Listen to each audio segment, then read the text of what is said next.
सभी को नमस्कार। हिंदी साहित्य के इतिहास में आज हम पढ़ेंगे डॉक्टर गणपति चंद्र गुप्त द्वारा रचित हिंदी साहित्य का इतिहास। इनके द्वारा लिखा गया हिंदी साहित्य का इतिहास जिसका नाम है हिंदी साहित्य का वैज्ञानिक इतिहास, जो कि 1965 में लिखा गया। इसके भाग है 2।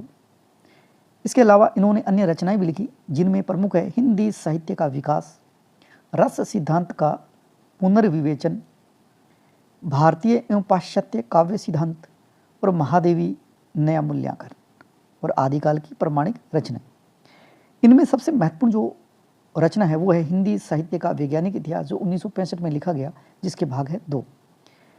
गणपति चंद्र गुप्त ने हिंदी का जो पहला कवि माना है वो माना है जैन कवि है शालिभद्र सूरी। उनको हिंदी का पहला कवि माना है। इसके बाद में बात करते हैं काशी नागरी प्रचारणी सभा की।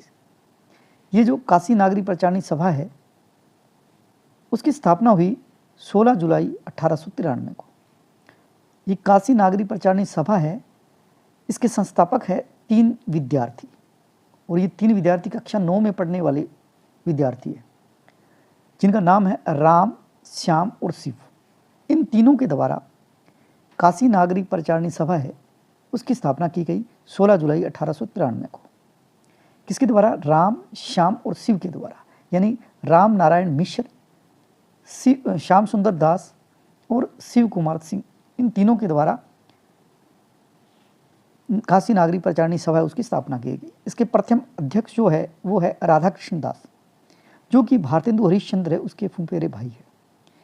इनके एक काशी नागरी प्रचारणी पत्रिका है, उसकी स्थापना हुई थी 1896। ध्यान रखें, एक तो काशी नागरी प्रचारणी सभा है, एक तो सभा है और एक है पत्रिका। तो सभा है उसकी स्थापना हुई 16 जुलाई 1893, लेकिन जो पत्रिका है उसकी शुरुआत हुई थी 1896। तो ये थोड़ा ध्यान रखें।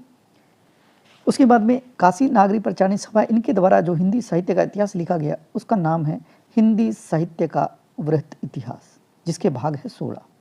ये जो 16 भाग है इसमें से आपको प्रथम पहला और द्वितीय याद करें और अंतिम जो 2 है उनको अच्छी तरह से याद करें।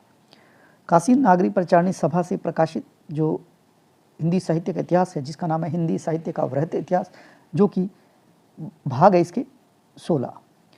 उसमें से जो पहला भाग है उसका नाम है हिंदी साहित्य की पीठिका, और इन 16 भाग में पहला है हिंदी साहित्य की पीठिका, जिसके संपादक है डॉक्टर राजबल्ली पांडे।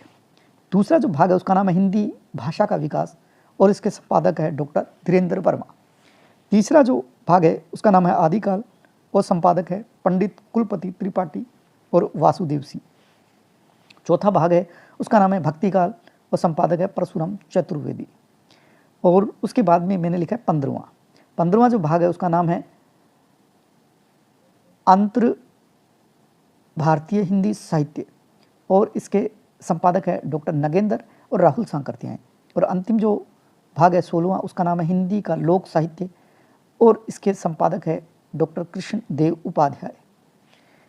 इस तरह से जो महत्वपूर्ण जो हिंदी साहित्य का इतिहास है उनमें जो मुख्य है उनको हमने पढ़ा है। जैसे आज पढ़ा डॉक्टर गणपति चंद्र गुप्त, और उनका जो हिंदी साहित्य का इतिहास उसका नाम है हिंदी साहित्य का वैज्ञानिक इतिहास, 1965 में लिखा गया, भाग है 2। उसके बाद में इन्होंने जो हिंदी का पहला कवि माना है वो माना है शालिभद्र सूरी को, ये याद करना है आपको।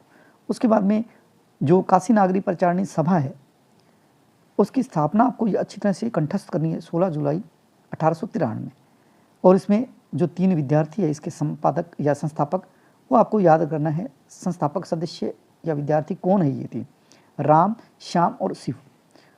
उसके बाद में एक पत्रिका थी, उसका नाम है काशी नागरी प्रचारणी पत्रिका, और इसकी शुरुआत हुई थी 1896 को।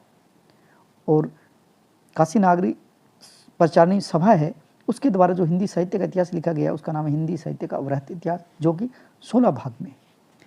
आज के लिए इतना ही। नेक्स्ट वीडियो में जितने भी हिंदी साहित्य के इतिहास लिखे गए हैं उनमें से 50 जो महत्वपूर्ण हिंदी साहित्य के इतिहास की पुस्तकें हैं और किसके द्वारा लिखी गई उसके बारे में वीडियो लेके आएंगे।